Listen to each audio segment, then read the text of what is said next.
Bíblia, no livro do profeta Isaías, no capítulo 43.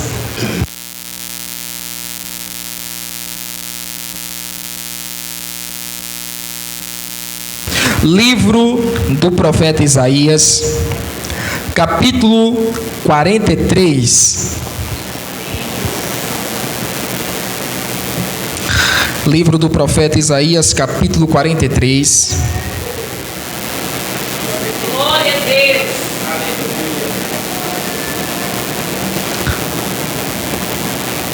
Versículo de número 18.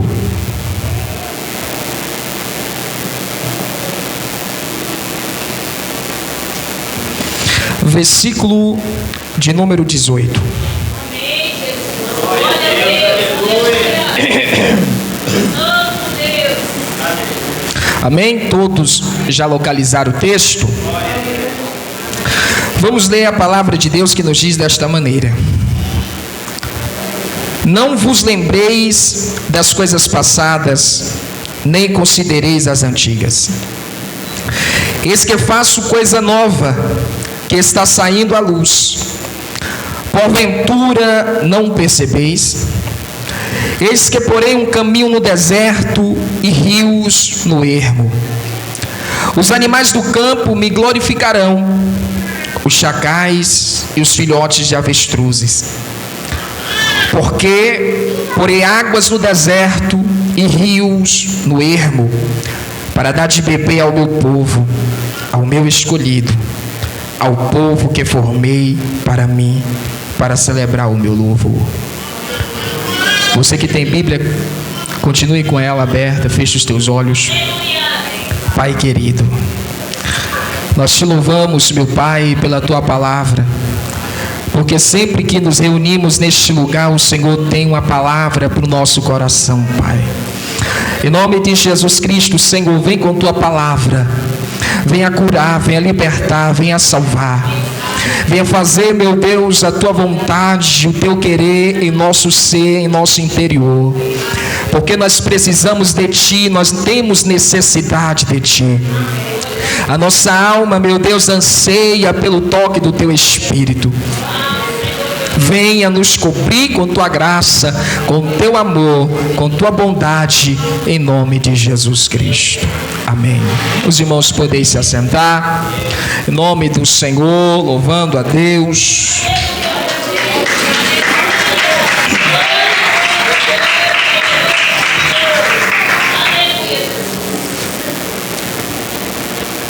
É verdade que o ministério do profeta Isaías é de uma grande importância dentro do projeto salvífico de Deus. Aliás, o livro do profeta Isaías é considerado um proto-evangelho. É impressionante a qualidade que o profeta Isaías apresenta as suas profecias referente ao Cordeiro de Deus, ao ministério do Senhor Jesus Cristo. Por exemplo, em Isaías, no capítulo 53, aonde se fala do servo sofredor, profetizando sobre os sofrimentos do Senhor Jesus Cristo. O profeta Isaías, ele começa a profetizar, conforme está presente no seu próprio livro, no ano da morte do rei Uzias. Ele continua exercendo o seu ministério no reinado do rei Jotão, prosseguindo pelo reinado do rei Acaz e findando o seu ministério no reinado do rei Ezequias. Durante este período, o profeta Isaías, usado por Deus, cheio do Espírito Santo de Deus, apresentou ao povo, a nação de Judá, o futuro daquela nação. Quando você lê o livro do profeta Isaías, a impressão que dá é que Isaías estava dentro do cativeiro babilônico, mas ele não chegou a presenciar o cativeiro babilônico. Toda a riqueza de detalhes que ele apresenta durante o seu ministério, a riqueza de detalhes do cativeiro babilônico que o povo haveria de sofrer, aquilo é fruto do poder da onisciência do nosso Deus. Somente Deus tem o poder de nos dizer o que sucederá no futuro, sem margem de erro. Quando Deus nos fala o que irá acontecer amanhã, ou depois de amanhã, ou daqui a 100 anos, Deus não está fazendo cálculos, mas o passado, o presente e o futuro, para o nosso Deus, é a mesma coisa. Eu nunca vi alguém dizer com tanta propriedade e certeza o que irá acontecer daqui a alguns anos como o nosso Deus. Só Ele tem o poder de fazer estas coisas. O livro do profeta Isaías é composto por 66 capítulos. E nós podemos dividir este livro em duas partes. Do capítulo 1 ao capítulo 39, o profeta Isaías ele vai profetizar sobre a correção, sobre o juízo e o castigo de Deus para o povo. Mas a partir do capítulo 40 até o capítulo 66, que é o último, o profeta Isaías ele vai profetizar restauração, libertação, paz ao povo de Deus. O livro do profeta Isaías nos mostra o perfeito e idôneo caráter do nosso Deus.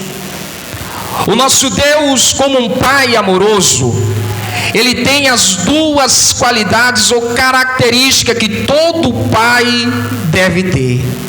Primeiro, como eu disse, do capítulo 1 ao capítulo 39, qual é a primeira qualidade? Correção. Deus, ele é um pai que corrige os seus filhos.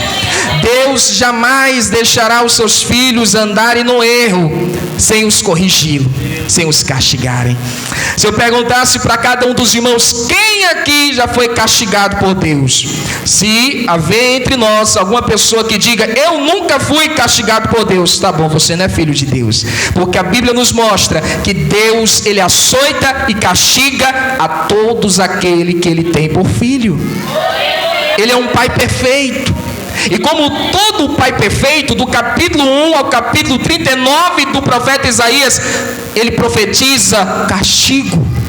Ele profetiza correção a um povo de coração obstinado, um povo nadando em seus próprios pecados, um povo vivendo nos prazeres da sua própria carne. E o nosso Deus, ele estende as mãos para corrigir e para açoitar aquele povo. Tenha absoluta certeza, você que é filha de Deus, você que é filho de Deus, todas as vezes em que você pisar para fora da vontade de Deus, ele virá para te corrigir. É por isso que ele permite, durante a sua correção, lágrimas, tristezas na nossa vida. E algumas pessoas, Deus, ele permite enfermidades como uma atitude de correção. Ele permite portas fechadas, ele permite aflições, ele permite dores. Mas não é porque ele é mau, não é que ele é um Deus sádico que gosta de ver o sofrimento dos seus filhos, não. Ele é um Deus sábio e inteligente, que sabe qual o verdadeiro caminho que eu e você devemos andar.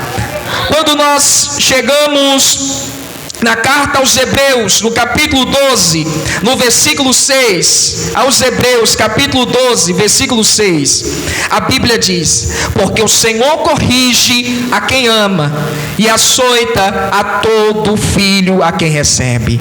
É para a disciplina que perseverais, Deus vos trata como filhos. Pois que filho há que o pai não corrige? Não fique indignada, nem fique indignado com as correções e as disciplinas de Deus, porque é justamente por você ser filho que ele te corrige.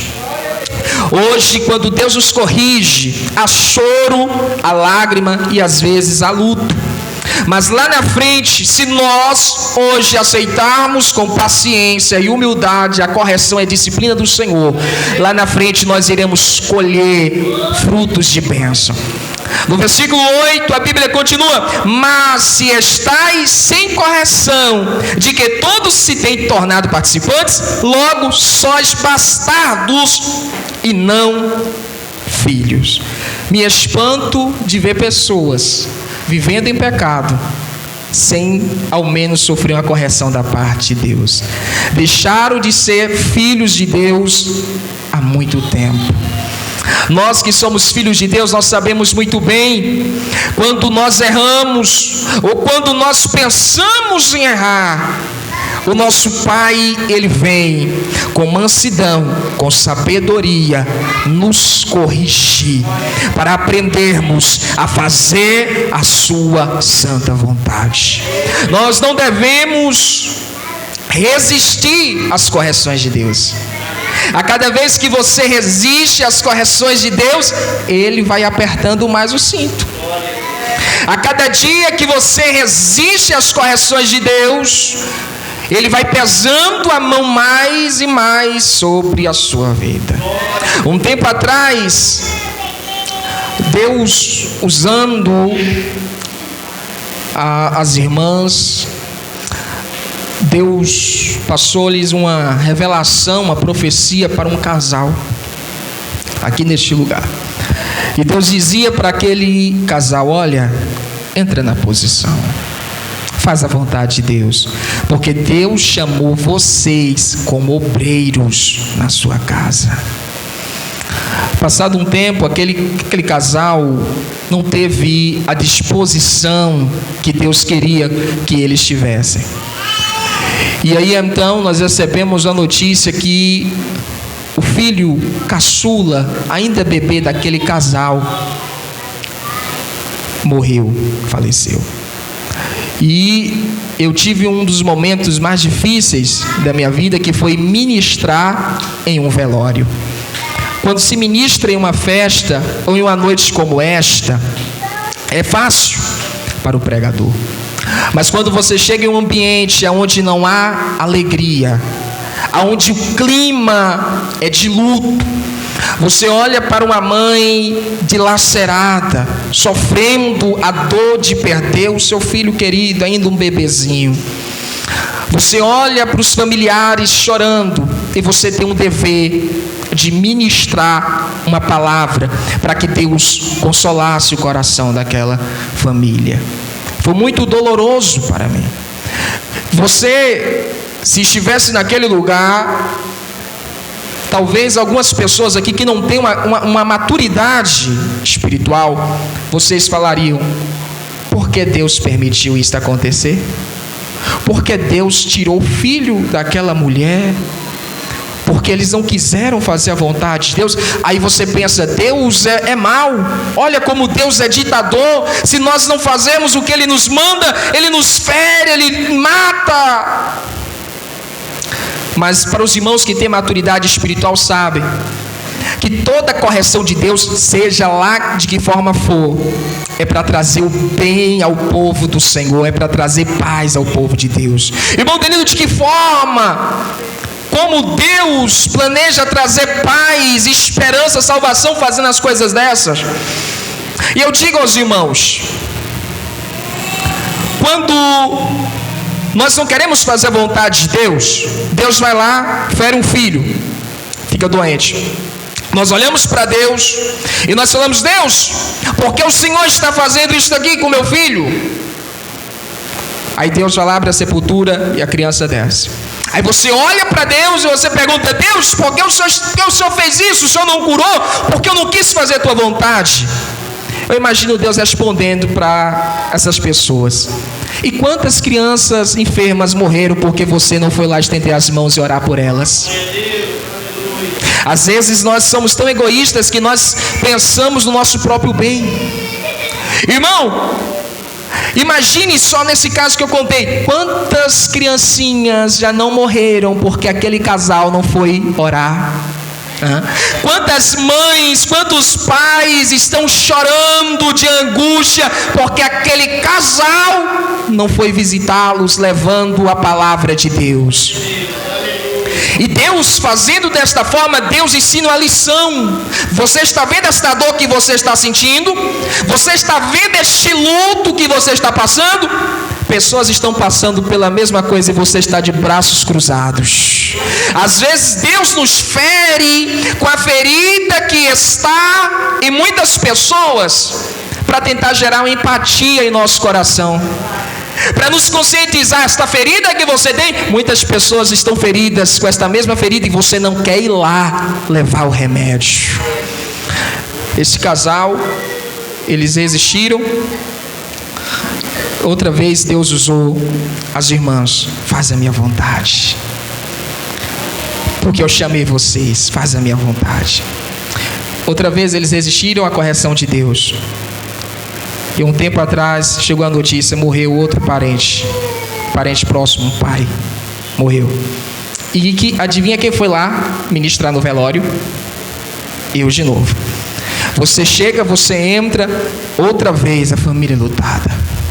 Para quem tem maturidade espiritual, você enxerga: Deus está corrigindo, Deus está coxando a cada dia mais, Deus está permitindo a dor, a tribulação, a aflição como correção para conduzir ao caminho que Deus Ele quer que aquelas pessoas andem. Aí você pensa: irmão, então Deus fez isso de novo? Que Deus mau. Tudo isto para conscientizar-nos de que fazer a vontade de Deus é melhor do que fazermos a nossa própria vontade. Por isso eu digo aos irmãos: não resistam à vontade de Deus. Não resistam à vontade de Deus. Para que chorar? Para que viver o luto, se vocês podem hoje cumprir a vontade de Deus para a vida de vocês? Para que segurar na alça de caixões, se hoje vocês podem segurar a Bíblia Sagrada e fazer a vontade de Deus? Para que chorar, se afligir, se hoje decidirem fazer a vontade de Deus e serem levantados por Deus para consolar, não para serem consolados? Deus, Ele é um Deus que corrige. No ano de 2015, final de 2015, Deus estava sentado ali. Deus usou a pastora. E Deus disse assim: olha, se você não me buscar, eu vou pesar a mão sobre você. Eu lembro como hoje, aquela noite, pastor aqui, eu sentado ali no grupo de jovens, Deus falava: se você não me buscar, eu vou pesar a mão sobre você. A primeira impressão que muitas pessoas têm é que Deus é malvado, que Deus é ruim. Que Deus é esse? Que se eu não buscá-lo, Ele vai pesar a mão sobre mim? Que Deus é esse?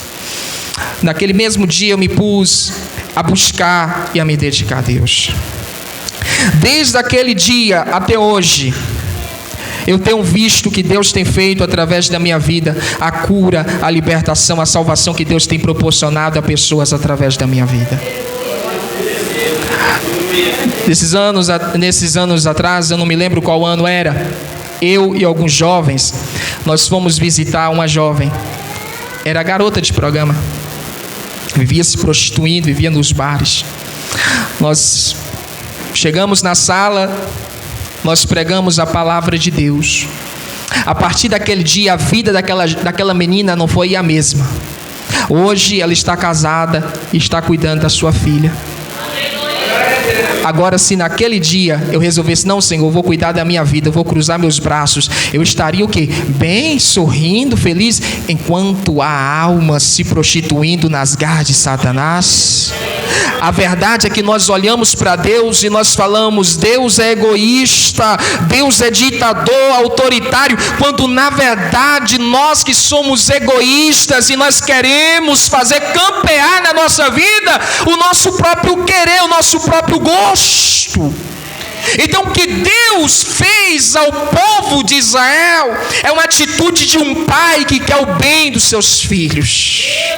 É um pai que disciplina, que açoita, que fecha portas, que permite enfermidade, que permite morte, sepulturas abertas. É um Deus que permite coisas terríveis, tudo com um propósito. A Bíblia diz: todas as coisas cooperam para o bem daqueles que amam a Deus. Todas estas coisas que eu acabei de dizer são para cooperar para o nosso bem. Mas a partir do capítulo 40 do livro do profeta Isaías, Deus apresenta mensagens de restauração.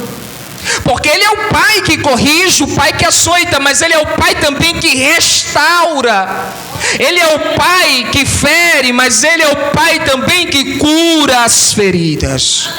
Ele é o pai que abre as sepulturas, mas Ele é o pai também que fecha a sepultura. Ele é o pai que estende as mãos para amassar, para pesar, para afligir, mas Ele também é o pai que estende as mãos para levantar, para ajudar, para sustentar. E Deus, Ele vem com essa mensagem a partir do capítulo 40 do livro do profeta Isaías, uma mensagem de restauração ao seu povo. No versículo 18 do capítulo 43 do livro do profeta Isaías, Deus, Ele diz ao seu povo: não vos lembreis das coisas passadas, nem considereis as antigas. Eis que faço coisa nova. Você só entende esta promessa de Deus se você entender o que aconteceu do capítulo 1 ao capítulo 39. Toda aquela disciplina e correção iria gerar uma conversão no coração do povo de Deus. Aquele povo iria se converter ao Senhor Jesus.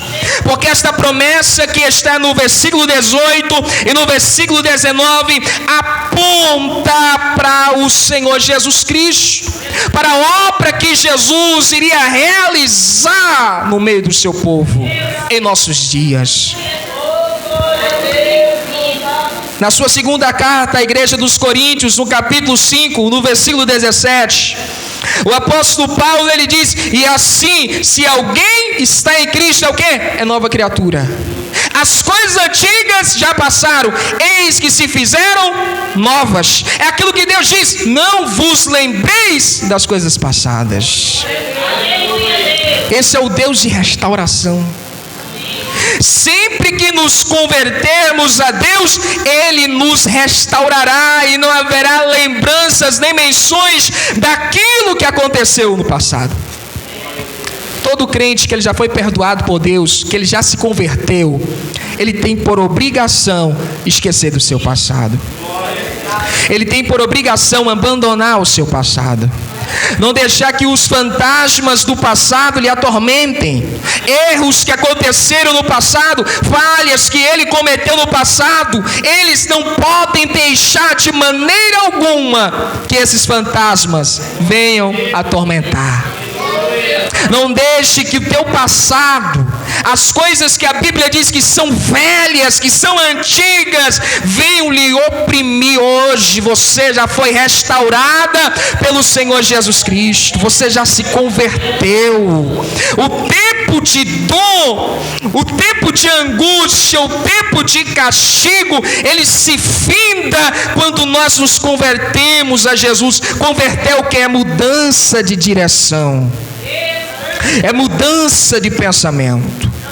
E sempre quando nós mudamos da direção errada para a direção que agrada a Deus, Deus, ele vem com bênçãos, ele vem com restauração, ele vem com cura, e ele nos diz: não vos lembreis dos tempos antigos, não vos lembreis daquilo que já passou, daquilo que é velho.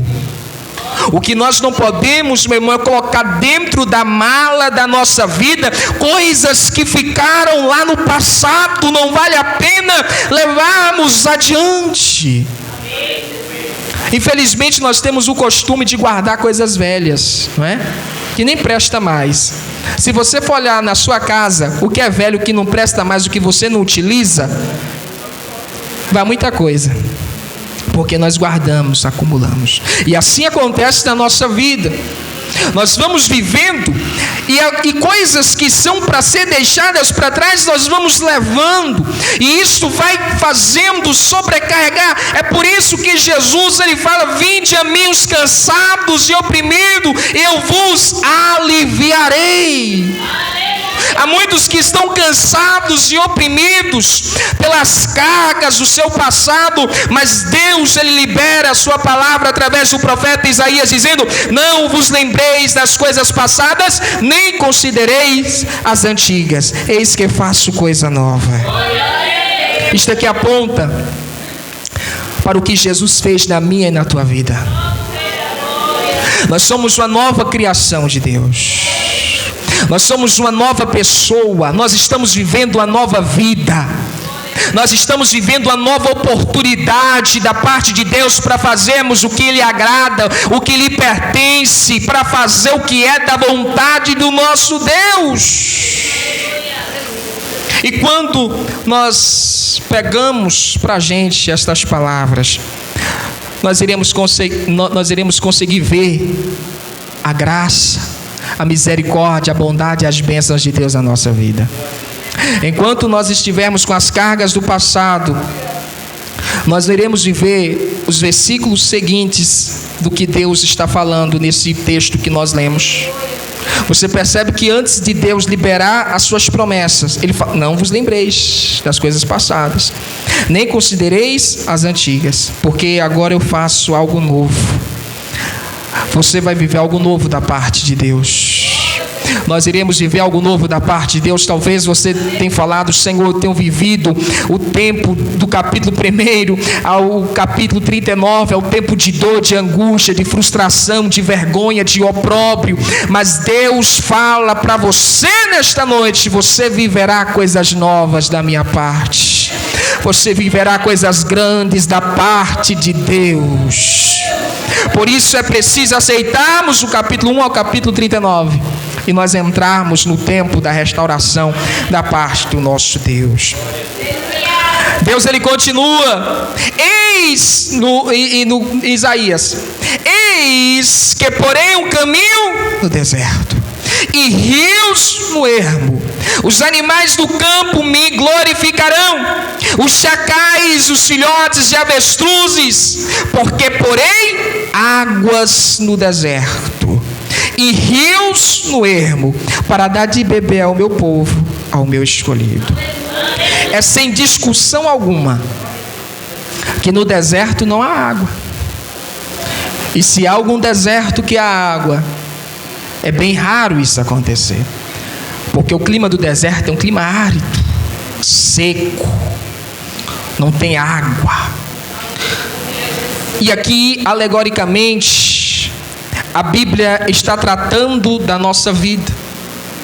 Deserto fala de vida, de algo passageiro, algo difícil, árduo, uma vida laboriosa. O deserto aqui fala da vida que nós temos. A nossa vida aqui é simbolizada pelo deserto. A nossa vida é simbolizada pelo deserto, onde há dificuldade. Quem aqui não passa por dificuldade? Quem aqui não passa por lágrimas? Quem aqui não passa pelo luto? Quem aqui não passa pela aflição, pelas dores, pelos problemas? É o deserto. Esse deserto, ele representa a nossa vida. É um deserto que ele é passageiro também. Mas ao mesmo tempo que ele é passageiro, daqui a alguns instantes ele chegará ao fim. Mas o tempo presente nele é árduo, é muito difícil. E aqui é uma promessa maravilhosa da parte de Deus. Porém, águas no deserto. Se no deserto não tem água, esta promessa de Deus passa a ser uma provisão da parte de Deus. Porque ele está citando um lugar onde não tem água. E ele está dizendo: eu porém águas no deserto. Aqui fala da provisão de Deus no deserto. Se o deserto aqui está simbolizando a nossa vida, estas águas estão simbolizando a provisão de Deus. Aqui aponta para o Senhor Jesus Cristo. Jesus é a provisão de Deus para a nossa vida. Jesus é a bênção de Deus para a nossa vida. Jesus é a providência de Deus para a nossa vida. Jesus é a vitória de Deus para a nossa vida. Porque sabe, irmão, às vezes nós falamos assim: Senhor, me dá uma vitória, me dá uma bênção. É lícito você fazer, mas às vezes nos esquecemos que nós já temos a maior bênção de todas, a maior vitória de todas, que é o Senhor Jesus Cristo na nossa vida. Se a nossa vida é um deserto, algo árduo, difícil, laborioso, trabalhoso, por outro lado, nós temos também águas nesse deserto. Nós temos o Senhor Jesus Cristo conosco. Então Deus está falando através do profeta Isaías: a vida do povo é como um deserto, mas eu enviarei uma provisão para este deserto. Eu enviarei águas para esse deserto, e as águas desse deserto é o meu Filho Jesus Cristo, que virá ao mundo salvar a humanidade. Olha o que Jesus diz em João, no capítulo 4, no versículo 14. Jesus conversando com aquela mulher na beira do poço, Jesus diz: aquele, porém, que beber da água que eu lhe der, nunca mais terá sede. Pelo contrário, a água que eu lhe der será nele uma fonte a jorrar para a vida eterna. É a provisão de Deus. É Jesus. Jesus é essas águas. Ele é tanto a água como aquele que oferece a água. É Jesus. Irmão, se você passar 10 minutos no deserto, você já vai sentir sede. Mas aqui Jesus está dizendo: aquele que beber da água que ele der, nunca mais terá sede. A nossa vida pode ser sim um deserto. A nossa vida pode ser difícil, recheada de tribulações e aflições. Mas se nós recebemos a restauração, a correção e a restauração da parte de Deus, não faltará neste deserto da nossa vida as águas que vêm do trono de Deus. Não faltarão esta água viva, meu irmão. Não faltará Jesus na nossa vida para nos ajudar. A gente fala assim: Senhor, me tira deste deserto. E a nossa oração deveria ser: Senhor, permanece comigo neste deserto. Porque, irmão, se Jesus permanecer na sua vida, você pode estar no deserto ou em Canaã, tudo vai bem, tudo vai dar certo. Vai ter paz, vai ter vida, vai ter segurança. Porque o segredo não está em Canaã, o segredo está em ter a presença de Deus na nossa vida.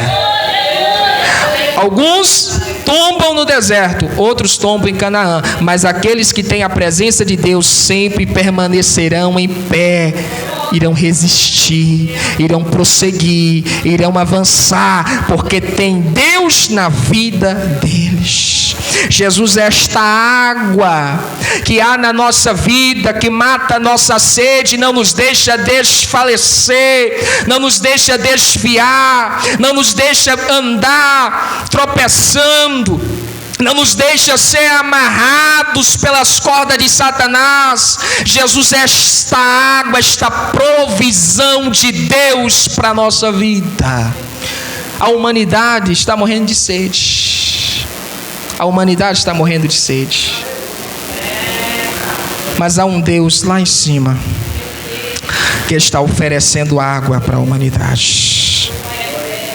Apocalipse capítulo 22, versículo 17. A Bíblia diz: o Espírito e a noiva dizem: vem. Aquele que ouve, diga: vem. Aquele que tem sede, venha. E quem quiser, receba de graça a água da vida. Hoje o nosso Deus, Ele nos oferece esta água. Ele nos oferece esta provisão neste deserto que nós estamos passando. Há muitas pessoas que já estão desfalecendo, estão próximas da sua sepultura. Mas nesta noite o nosso Deus, Ele estende a sua misericórdia e nos oferece esta água. água. Deus, Ele nos diz: venha. Aquele que tem sede, venha. Quem quiser, receba de graça a água da vida. Esta provisão de Deus é de graça. Esta provisão de Deus é de graça. Se coloque sobre seus pés em nome de Jesus. Se coloque sobre seus pés. Talvez você está com sede. Talvez você está sedenta. Você está sedento neste teu deserto, no deserto da sua vida. Mas em nome de Jesus, nesta noite você irá beber a água da vida que é ofertada pelo Senhor Jesus Cristo, e Ele matará a tua sede, e você terá a vida eterna, meu irmão. A tua provisão não está no mundo, a tua provisão não está nas coisas que a carne pode lhe oferecer, mas a tua provisão está nas águas de Jesus Cristo. Em nome de Jesus, feche os teus olhos. Em nome de Jesus, e comece a pedir: Senhor, faz jorrar dentro de mim esta água viva. Faz jorrar dentro de mim esta água. Põe águas no meu deserto, Senhor, em nome de Jesus.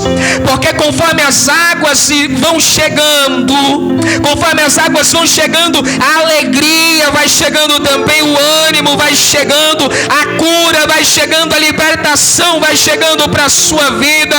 Em nome de Jesus Cristo, receba da parte de Deus a provisão. Receba da parte de Deus esta água que lhe é oferecida nesta noite. Em nome de Jesus, venha. Jesus, Ele te diz nesta noite: venha e beba de graça da água da vida. Beba de graça desta água que eu ofereço. Irmão, você não precisa pagar, você não precisa oferecer sacrifício, porque Jesus, Ele já é o nosso sacrifício. Você só precisa aceitar esta água. Você só precisa aceitar esta água, esta provisão de Jesus. Você só precisa entregar a sua vida para Jesus. Você só precisa se converter hoje, aceitar Jesus hoje, buscar Jesus hoje, em nome de Jesus Cristo. Pai, faça jorrar, Senhor, no nosso deserto. Faça jorrar no nosso deserto estas águas, Pai. Em nome de Jesus, faça jorrar dentro de nós estas águas. Ó Senhor nosso Deus, que haja a tua presença na nossa vida. Em nome de Jesus, Senhor, talvez o Senhor está corrigindo pessoas que estão aqui, meu Pai. Talvez o Senhor está açoitando pessoas que estão aqui, mas estas mesmas pessoas irão experimentar a bondade de Deus, as bênçãos do Senhor. Ó Deus, talvez o Senhor neste momento já esteja restaurando, já esteja, Pai, curando, sarando, ressuscitando estas pessoas. Em nome de Jesus Cristo, meu Pai, em nome de Jesus, porque nós acreditamos no teu poder, nós cremos em ti, Senhor. Vem, Senhor Jesus, vem sobre a nossa vida, porque nós chamamos, nós bendizemos o teu nome. Você pode glorificar o nome de Jesus, você pode louvar o nome de Jesus Cristo, você pode dizer que Ele é bom, que Ele é justo e que já há águas no deserto da sua vida.